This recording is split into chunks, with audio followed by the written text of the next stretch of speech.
دلته کې ناست د مشرانو خو به نور هم ډېر زیات دغه اووم اتم الیکشن دغه به خو کم از کم دلته کې هر یو کس د هغې څلورم پنځم د الیکشن دغه دی نو تاسو ټول په دې دغه باندې ښه پوهېږئ مانه کوشش دا کولی شي اول خو یو خو چې خپل کلی ګاونډ چې دی چې دا مونږ بالکل کلیر کو بیا خپل رشتو پسې چې وګرځو او بیا خپل تعلق پسې ستاسو ټولو میرې کې هم تعلق شته او په تنګي کې هم تعلق شته نو چې هغې پسې تاسو کوشش وکړئ او دا دغه دې ځل داسې طریقې سره دغه کوو چې په دې کې اړو څه شک شبه پکې پاتې نه شي انشاءالله دې ځله فضا هم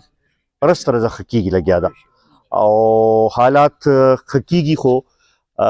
اصل زمونږ دغه چې دی هغه به په خپل د دوو یونین کونسلو باندې وي په شیرپا او زیموارو چې دا مونږه داسې کو چې دی کې یو ووټ هم رانه بار چې لاړ نه شي چې داسې حالات ځان ته فضا جوړه کړو او دغه کوشش وکړو زما خیال دی خلکو ته هم فرق محسوس شوی دی د تیر څلور نیم پنځه کالو کې کم خلکو چې اسمبلو ته رسېدلي وو هغوی چې کم کردار ادا کو بیا خصوصا زمونږ د علاقې چې څنګه وروستو پرېښودله یا اګنور یې کړه یا توجه یې ورله ورنه کړه نو هغې سره زما خیال خبره نور هم واضح شوه هغه کارونه هم چې کم شروع شوي مو هغه هم اوسه پورې هغه شانتې سر ته ونه رسېدل نو دغې طرف ته اوس مونږ ته پکار چې کم خلک په دې خبرې نه دي پوهې چې هغوی هم په دې خبرې باندې پوه کړو بیا تیر ځل پکې مونږ ته یو مشکل دا مو ډنډ ګاونډ کې هم راته خپل کردار ادا کړو او دا داسې وګڼو چې دا الیکشن د هر یو کس ذاتي الیکشن دی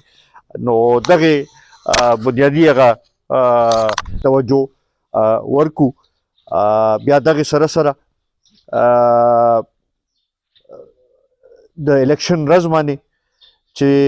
هم داسې کردار ادا کړو چې خپل دا ووټ چې دی چې دا ټول بکسې ته ورسو او هغې پورې هلته کې کینو چې څو پورې شمېره نه شوې او رزلټ مونږ اخیستی نه چې دا مونږ دغه کړو دلته کې د حسین الله خان د هغوی د کورنۍ د هغوی د مشرانو ډېر زیات مشکور یم ستاسو ټولو ډېر زیات مشکور یم چې دې لنډ تنګ وخت کې دلته کې راغونډ شوی او مونږ هم دا موقع راکړه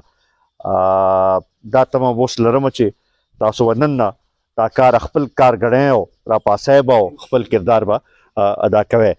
زه یو ځل بیا د حسین الله خان ډېر زیات مشکور یم ستاسو ټولو ډېر زیات مشکور یم ډېره مهرباني ډېره